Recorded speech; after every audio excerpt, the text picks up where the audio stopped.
What's going on, guys? Alex here with another episode of Stock versus Not. Today we are in the 2018 Chevrolet Camaro ZL1 1LE package. What does that mean? It's a lot of letters, lots of numbers, but to my understanding, that's basically the track-focused Camaro that Chevy had offered at the time. Let's go ahead and hop into its specs real quick. What we got going on here is an LT4 engine, which again, I don't know any of these engines, so if you know what LT4 is, good for you. It's some sort of V8, but it is supercharged. So this is a high output application. So we're looking at 649 horsepower with 640 foot-pounds of torque. A little bit on the heavier side at 3,800 pounds, getting close to that 4,000 pound mark. We are at a 54-46 front to rear weight distribution, so that is somewhat stable or equal for the most part. Could be a little better, but it is what it is. We are going to be rocking sports mediums tires in its stock configuration, and that's what we got going on for it. Leaderboard wise, the fully modified Camaro SS is our new leader. Let's see where this one sits at. Looks like we are going against the Ford GT when it comes to the stock formats. That cut a 625. It's 2017 Ford GT, so yeah, about roughly the same year. Power wise, we're looking about the same. The Ford GT is significantly lighter, being 800 pounds less. And also that is obviously a mid-engine rear-wheel drive configuration as well too. So let's go ahead and get on with our laps. Oops, there goes my controller. As always, we're going to do about 3 laps in the stock configuration, and then we'll swap over to a fully modified one. And let's see how this one handles. This car does come with some factory aero to help it stick in the corners. And again, we're on sports mediums here. I believe I've actually been in one of these before at an autocross. I had a buddy who used to have one of like that bright orange. It might have been not this year, but like the year prior, that gen. And had a little bit of work done to his, obviously, and it handled very nicely for what it was.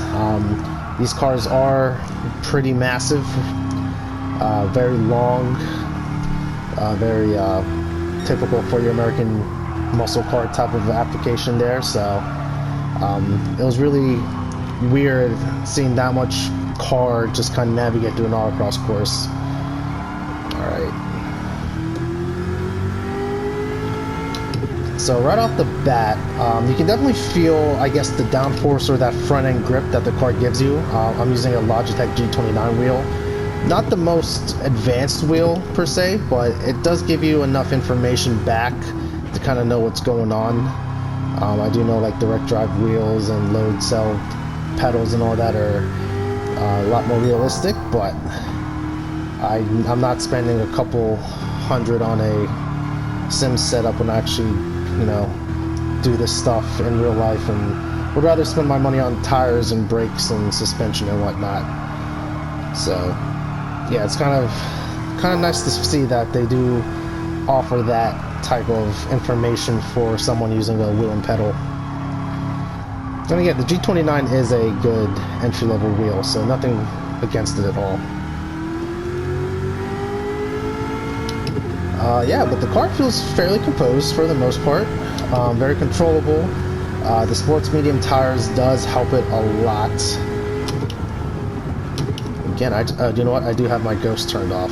I was doing the other, the time trial in sport mode, and I was running someone else's ghost, so I turned mine off. That's why we do not see my other ghost here. No big deal. We still have our Delta right down in the center.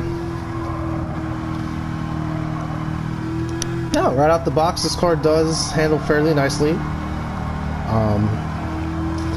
Even with the supercharger, the torque isn't something that's going to snap your neck or you know, bring the car out for no reason. Let's come around this last turn. Alright. Not a bad opening lap. Optimal was a 56.633. Our recorded fastest time was a 56.745. So let's see where that puts us on the leaderboard. So it does beat out the Ford GT. Look at that. Almost by a little under a second there. So not bad at all. Looks like the horsepower there with it being equal kind of helped it out. Maybe the ZL1 1LE package is a little more composed as a car versus your mid-engine car, but yeah, no complaints about that car at all. It drove just fine. So if you want to drive an American car for something and don't want to put too much money into it, the 1LE right out the box is great. You're a little bit higher on the performance points, so you might be limited depending on the race event, but not a bad car at all. Let's go ahead and swap into the fully modified version.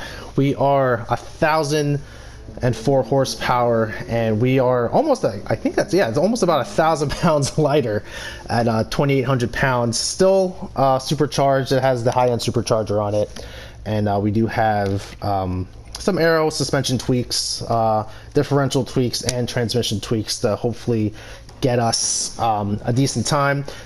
The slower Camaro is currently on the top of the leaderboard at a 48.977.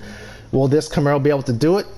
Let's find out, because as you know, I am terrible with 4-digit horsepower cars.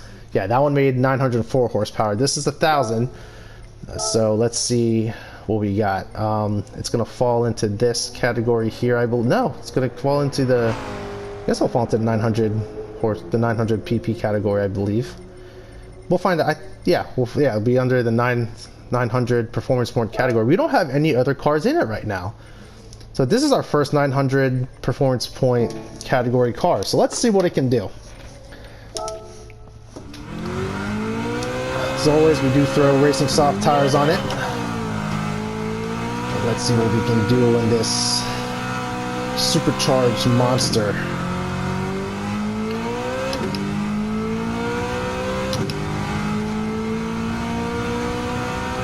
And I'll let you guys know this. Every time I hop into one of these like American cars and we do a suspension and tire setup, they always take well to these, and I'm going to probably say it every single time. I don't know what it is. Like, they just handle terribly out the box, then you put a tire and suspension and they just decide that, oh, grip is a thing. But yeah, this thing is, from the test laps I did in it, it's actually a very pleasant vehicle to swing around here at Suzuka. And as always, the blue color that we have on it is one of my favorite color blues, like that electric blue, or you know, the TRD blue if you're a Toyota guy, or I don't know who else makes the blue that color, but it is a nice color blue. First lap was a 49.965. Let's see if we can do some chipping away at that time.